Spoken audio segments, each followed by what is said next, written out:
नमस्कार बंधुगण पुणी से स्वागत आपण प्रिय YouTube channel SS study centre को बहुत बड़ा अपॉर्चुनिटी आपण माने मिस करंतुनी जो माने B.Ed रे लास्ट एडमिशन नेवा पई चाहउछंती आसे सारची बहुत बड़ा अपॉर्चुनिटी रही आपण मानक पई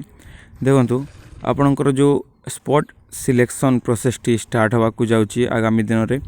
तो जो माने भी एडमिशन नेवा पई चाहउछंती किबा जो इंस्टीट्यूट रे पढुछंती से इंस्टीट्यूट रो अन्य इंस्टीट्यूट को जावाई चाहूँगी ताहले आपण माने स्लाइड अप करें स्लाइड अप करने एक प्रकार स्लाइड अप करें ता स्पॉट सिलेक्शन ही कह तो यहीपरी भाव में आपन कौन ना आपणकर जो सैम्स रो पोर्टाल रही से एप्लिकेशन देवाई पड़ो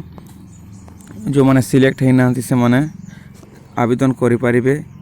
आउ जो मैंने सिलेक्ट होती तथापि भी निजर प्रोविजनल निजर जो इंस्टीट्यूट चेंज करने चाहिए ताले चेंज करें आपण ऑनलाइन कर धरन आवेदन कर सारा पर ही आपणकर लिस्ट पब्लिश करा कौ जगह केतोटी वैकेंसी रही तेणुक आपण मैंने बर्तमान जो इंस्टीट्यूट पढ़ाई चाहूँगी फाइनल से इंस्टीट्यूट को ही प्रिफरेंस देकी से ही आवेदन करूँ आउ जहाँफल कि आपर सिलेक्शन होबार चांसेस टी बढ़ीज सिलेक्शन प्रोसीजर में रही आपणकर जो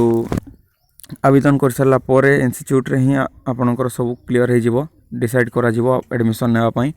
आउ यहाँ जेहेतु आपणकर काउंसलिंग हम एक प्रकार काउंसलिंग कहतु आपड़ जाकि इंस्टीट्यूट रे देखा करेंगे ताहले से जो टाइमटा रही देखा करवा टाइमटा से टाइम भीतर जब आप न पहुँचुंट ताहले आपणकर एडमिशन कैंसल होबार चांसेस टी रही तेणुकर जो थी भी आवेदन करमती जगह आवेदन करूँ जो जगह आप इजिली अवेलेबल रही पारे आउ एडमिशन नहीं पारे ये थिला इनफॉरमेशन स्पॉट एडमिशन कथा जो मैंने पचारते से तो आवेदन केमती करेंगे निहाती भाव वीडियो पाइपर नेक्स्ट वीडियो रे आशा करी वीडियो आपको भल लगी लाइक शेयर सब्सक्राइब करवा चैनल टी जमार भूलु ना। नमस्कार धन्यवाद।